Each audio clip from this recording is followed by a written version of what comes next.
ফেব্রুয়ারিতে ত্রয়োদশ জাতীয় সংসদ নির্বাচন। সারা দেশ প্রস্তুত হচ্ছে একটি অবাধ, সুষ্ঠু ও গ্রহণযোগ্য নির্বাচনের জন্য। কি ভাবছেন সাধারণ মানুষ থেকে শুরু করে আগামী জনপ্রতিনিধিরা, সে কথা জানাতে ডিবিসি নিউজের ইলেকশন এক্সপ্রেস ছুটে যাচ্ছে সব সংসদীয় আসনে। এখন আছে সংসদীয় আসন 206 নারায়ণগঞ্জ 3-এ। প্রিয় দর্শক, স্বাগত সিএসআরএম ডিবিসি ইলেকশন এক্সপ্রেসে। আজ আমরা রয়েছি সংসদীয় আসন নারায়ণগঞ্জ 3-এ, আর আমাদের সাথে আজকের এই আয়োজনে অতিথি হিসাবে রয়েছেন জাতীয় নাগরিক পার্টির থেকে মনোনীত 3 আসনের যিনি প্রার্থী জনাব তুহিন মাহমুদ। কথা বলবো তার সাথে, জানবো তার নির্বাচনী পরিকল্পনা কি রয়েছে নারায়ণগঞ্জ 3 নিয়ে। জনাব তুহিন মাহমুদ, আপনাকে স্বাগত আমাদের এই আয়োজনে। আপনার কাছ থেকে জানতে চাই, আপনি এই আসনে একজন তরুণ প্রার্থী হিসাবে এনসিপি আপনাকে দাঁড় করিয়েছে। আপনি এই আসনে নির্বাচিত হলে নারায়ণগঞ্জ 3 নিয়ে আপনার কি কি পরিকল্পনা রয়েছে? ধন্যবাদ ডিবিসিকে এবং আপনাকে। আসলে আমরা বলতে চাই, এই সোনারগাঁ ছিল একসময় প্রাচীন বাংলার রাজধানী। অত্যন্ত মর্যাদাপূর্ণ এলাকা ছিল এটি, এবং সেই মর্যাদার জায়গা থেকেই আমরা বলতে চাই যে আসলে বর্তমানে আমাদের যে প্রাচীন যে মর্যাদা, সেটা আমরা ফিরিয়ে আনার জন্য আমরা কাজ করব।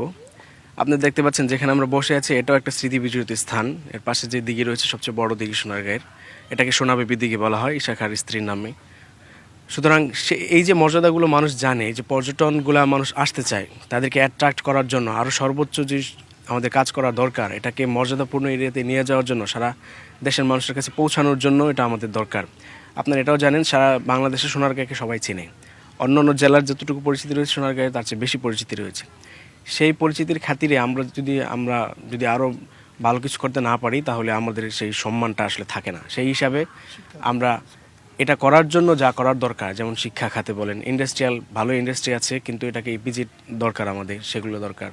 তারপরে দেখা যাচ্ছে যে আমাদের ট্যুরিজম ব্যবস্থাটাকে আরও ডেভেলপ করা দরকার।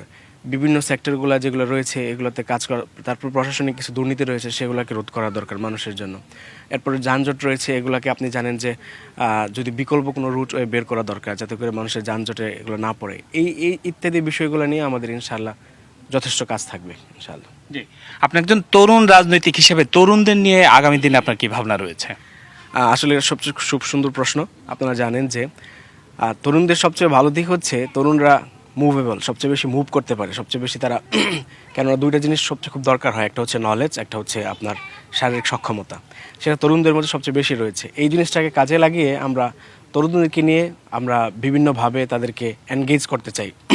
আসলে সবাই ভাবে যে এই রাজনীতিটা একটা নোংরা বা এরকম কিছু, কিন্তু আমরা সেটা তরুণ, আপনারা দেখতে পাচ্ছেন আমাদের সাথে অনেক তরুণরা রয়েছে, সবাই মিলে আমরা সেটাকে চেঞ্জ করতে চাই। একটা যে আমরা রাজনীতির যে একটা ভিউ, এটা মানুষের কাছে পজিটিভভাবে পৌঁছানো, এটাই আমাদের প্রথম দায়িত্ব তরুণদের ক্ষেত্রে আমি মনে করি। এছাড়াও জানেন, তরুণদের কর্মসংস্থান সবচেয়ে বড় প্রয়োজন। যেটা আমাদের এলাকাতে ইন্ডাস্ট্রিগুলো রয়েছে, কিন্তু ইন্ডাস্ট্রিগুলোতে দেখা যাচ্ছে যে আপনার তরুণদেরকে চাকরিতে নেওয়া হচ্ছে না, খুব কম সংখ্যায়।